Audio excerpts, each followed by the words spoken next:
This is my 1992 E36, and in today's video I'm going to be talking to you about the heater valve, which in my car is stuck, meaning that my cabin heater is on full all the time.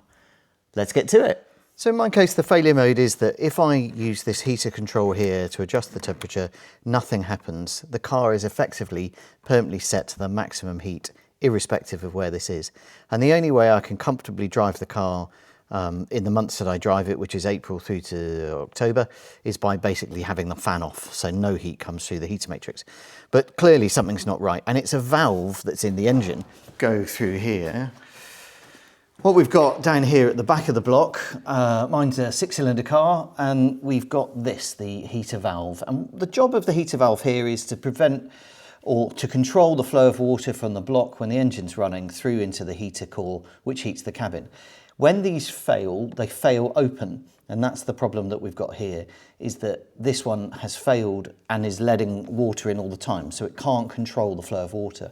Now this is the new one that I'm in the middle of installing, but if you are to, in order to remove it, what you've got is an electrical connector here which just pings off. It's just got 2 pins on this valve, and I should note as well, this car doesn't have air conditioning, so I've only got a single valve. Cars with aircon will have 2 of these canisters, but the principle's the same. And then it's just connected into the heater matrix with 2 pipes down below, which are clipped on with Jubilee clips. But easy enough to remove. The one that has failed is actually on the bench over here, and I can show you how it's made up. So this is the part that the pipes connect to. These are the seals, we'll come to those in a minute. And it's an electromagnet that activates this plunger here that pushes in and out. And that plunger should seal on this seal here. And if I bring it up close, you can see where the seal has failed. Effectively, the sealing surface has got damaged and cracked, and it allows the flow of water through. I've split this apart because originally there were some rebuild kits for these heater valves, but I can't seem to find them online anymore. So I've ended up buying a second-hand one, which is the one that I'm fitting through now.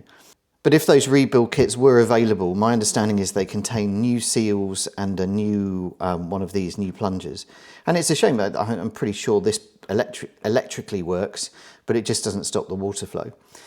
So next step then is to fit that new valve into the car. So as with any job on a car, this one's always a bit messy because we're dealing with coolant, but what we have is, this is the heater valve that I'm replacing. As I say, I would have rebuilt the previous one, but this one is I've been told is a good second-hand one. And what we have is effectively a mount point here and 2 mount points here, which interface down here, in there, and then it's just 2 hoses. This is the top, this is the bottom. Oh, it's hard, isn't it, with your hands in the way? That's the bottom hose, that's the top hose, and it's just a case of putting it all back together with a couple of Jubilee clips. It's not particularly difficult. Access is a bit tight because we've got some other pipes in the way, but there shouldn't be anything seized up. So it's just a case of kind of getting the pipes on and then getting it installed correctly. Let's see if I can do it while filming. So that's, both hoses are now on. Let's just have show you down there. No, get in. There we go. Okay, so both hoses are on. Need to tighten up the Jubilee clips, of course. And then it's just then a case of getting that back on its mounting points, and then I'll go for a tighten up on everything. So slots in the bottom here.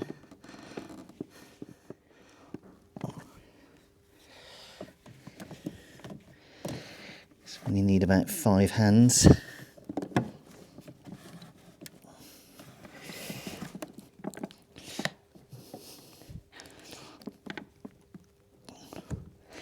That's the top one in.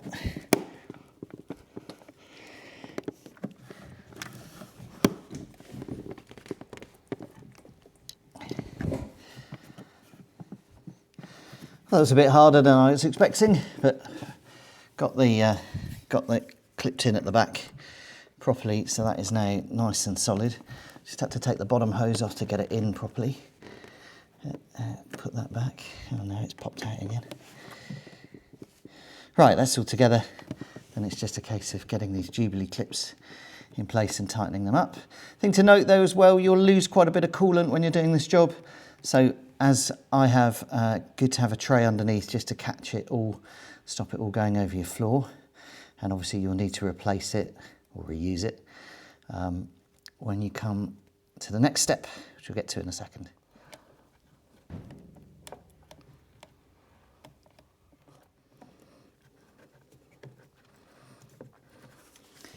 So with that done, this is the tray I've been using to catch my coolant. It's here, an old trolley jack tray. But as you can see, there's quite a bit of coolant we've lost. I guess that's about a litre. So I'm going to need to top it up.